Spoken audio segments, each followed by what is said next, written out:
Halito, and welcome to Native Chalk Talk, a podcast by natives for all. Here we're keeping our Native ancestors' stories and history alive, while also sharing with you our Native culture, traditions, and more. I'm Rachel Youngman, a Choctaw originally from Anadarko, Oklahoma. I hope you'll enjoy this journey with me as we learn from our Native American guests.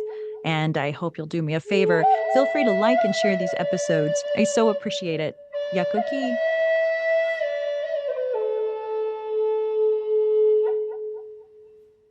Me and my dad, we opened up my grandpa's box of scrap silver. Eventually we found this piece of silver that had a eagle feather already drawn out and Sharpie on it. We would file it, grind it down, shape it, polish it to how we needed to. It took 3 generations, my grandpa to draw it out, my dad telling me how to work on it. Because of what my grandpa and my dad passed down to me, I feel more connected to them. See and share our stories at togetherwe'remore.com. You're listening to part 3 of this series. Well, I was reading that the Ho-Chunk have a president and a clan government system, which is so cool. I'm glad to see the clans in there whenever possible. And some folks may not know, but tribal leaders aren't always called chiefs. Sometimes they're called governors or chairman, or as in this case, president. What can you tell us about the clans? Well, the clans, they they were societal positions, you know, um, before pre-colonial, and then during the colonial time up until contemporary life, and the clans still exist. But it's, like the Bear Clan, which is what I grew up thinking that I was. I thought I was Bear. Yeah. And were considered sort of the peacekeepers. They were like what would be the closest thing to police, or Okay. like somebody who, if somebody's doing something wrong, the Bear Clan is the ones who have to deal with it. Gotcha. And so each, there's a storytelling clan who keep the stories, and so they all serve a function to keep the society running and operational, and that's about as far as I could get into that, because it's more complicated and I don't understand it all myself. A lot of that Right. stuff, like all the clans are, not all of them are still functioning. I don't think, Okay. I don't know if it's just that there's no room for something like that in this world. You know, the one, Mhm. maybe I don't know, maybe not Ho Chunk, but like if there's a clan that is responsible for getting the food, that doesn't that's not the same thing anymore, right? Yeah, yeah. I'm very interested in clans and moieties, and I think we've lost a lot of the clan stuff being from the Choctaw tribe. Um, but what I did find in wisconsinfirstnations.org, the Ho-Chunk Nation is comprised of 12 clans or family groups in 2 distinct moieties. Complementary tribal subdivisions is what a moiety is. Those who were above, which is thunder, warrior, eagle, and pigeon, and those who are on earth, bear, buffalo, deer, wolf, elk, fish, water spirit, and snake, each with distinct responsibilities such as judicial matters, health and safety, and civic governance. Complex kinship of the Ho-Chunk Nation is illuminated by over 90 terms of address for male kinship in Ho-Chunk, Ho-Chak. I don't know what that word is, but It's pronounced Ho Chunk. Ho-Chunk. Okay. The way that that is written is really cool, by the way. It's H- HOC with an A with a tail and a K. yeah. Okay, so does that sound correct from what I learned from that wisconsinfirstnations.org? Does that sound correct from what you know? It sounds like you know, the paragraph in the textbook. Right. Yeah. Yeah, and I mean, hopefully it's somewhat correct or mostly correct, but I I mean, as mean, far the as I truth know, is, it sounds correct. A lot of that, the governance and all that is stuff that, quite honestly, it just it turns into mud in my brain. And right. I'm like, okay, well, I'm just over here trying to exist. I don't know what is Same, Yeah. Same. Oh, We're who's just doing our best. yeah. Was Hopefully our ancestors get it. yeah. So the Ho-Chunk Nation's government is located in Black River Falls, Wisconsin.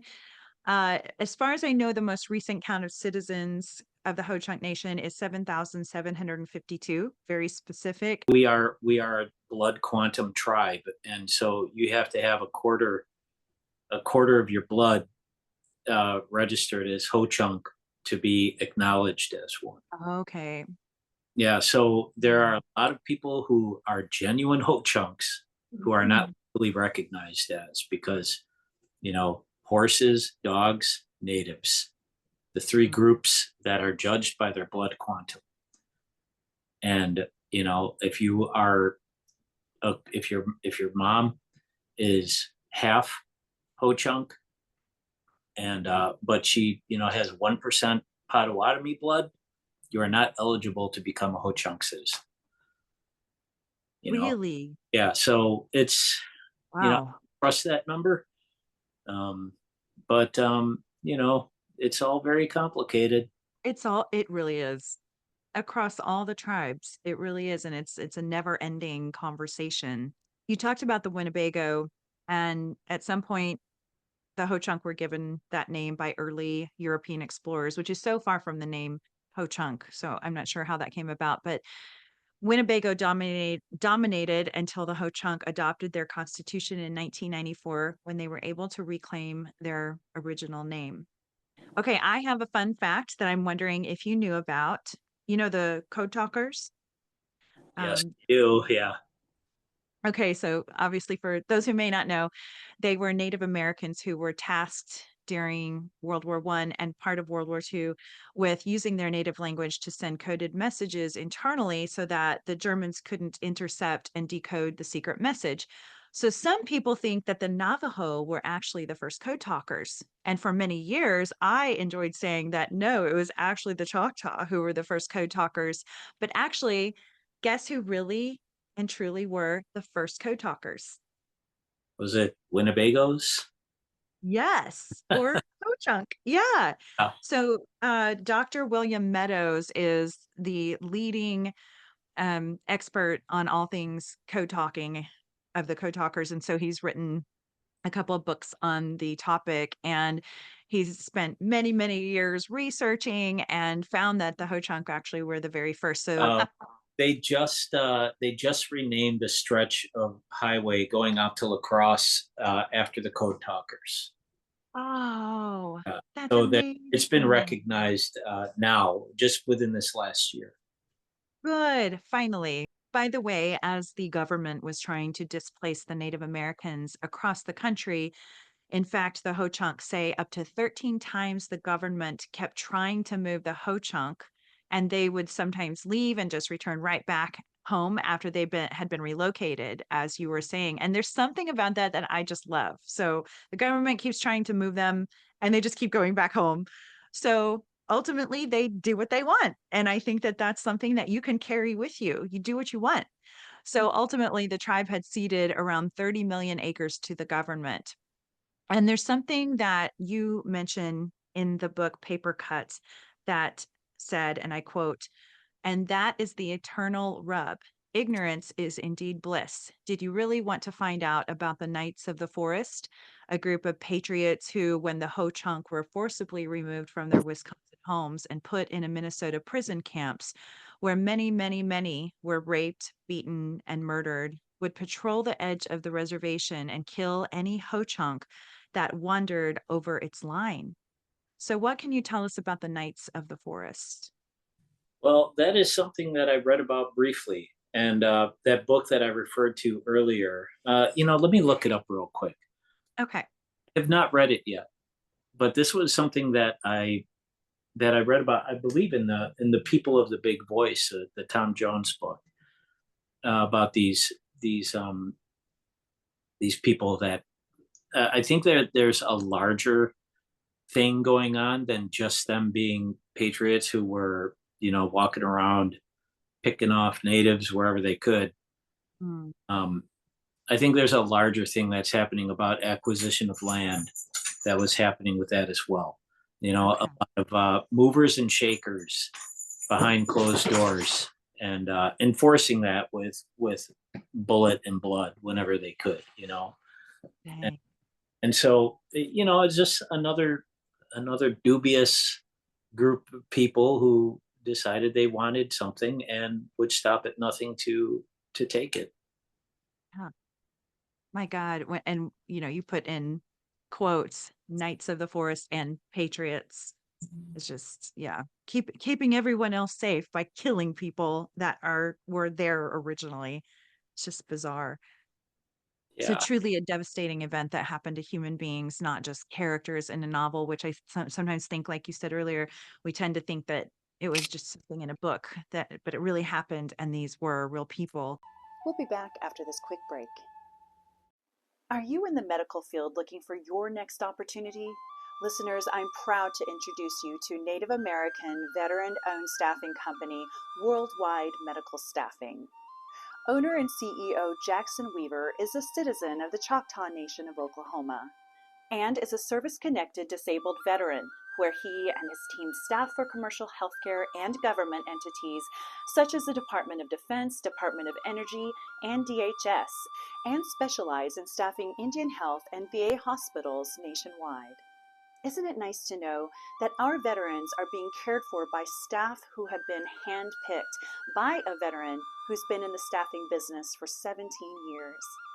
Healthcare job seekers, check out these open jobs on www.medical.com. If you're seeking temporary, long-term, or permanent placement of physicians, advanced practice, registered nurses, and more, check out www.medical.com. And Yako Ki to our medical professionals and to those who have served our country. As you know, the preservation of our family and ancestral stories is the crux of this podcast. And in that case, I'd love to learn more about your ancestral stories on your mom's side of the family, since she was Ho-Chunk. What can you tell us about your mom's parents and grandparents and so on? Um, not not a heck of a lot. As I Yeah, said, because you said your grandma yeah. basically Well, stopped talking about things. it wasn't that she stopped talking about them, but she was a Catholic. She decided she was a Catholic, and she still knew a lot of the traditional ways. And I've heard some incredible stories about her. And she was an activist.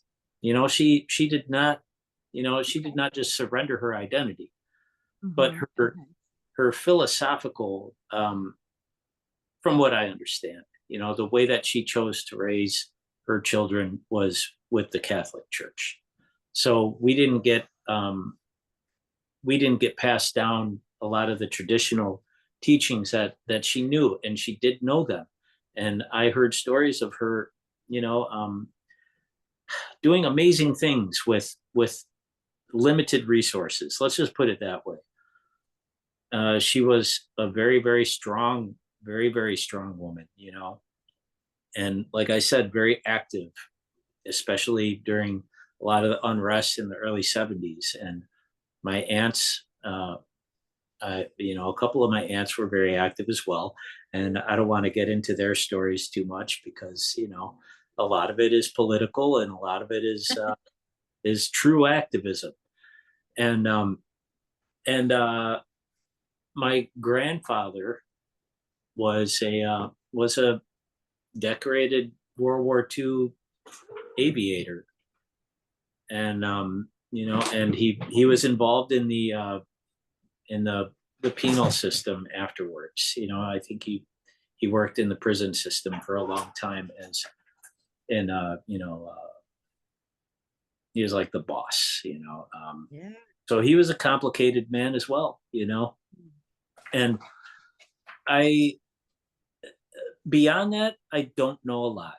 I know that there is a picture of my mom who was raised in what we call the Chiputake, like the wigwam, the earth house. She was raised in one of those until she was a young child, and they moved into a house. So there is a photo of her and one of her uncles, standing over her in front of this earth structure.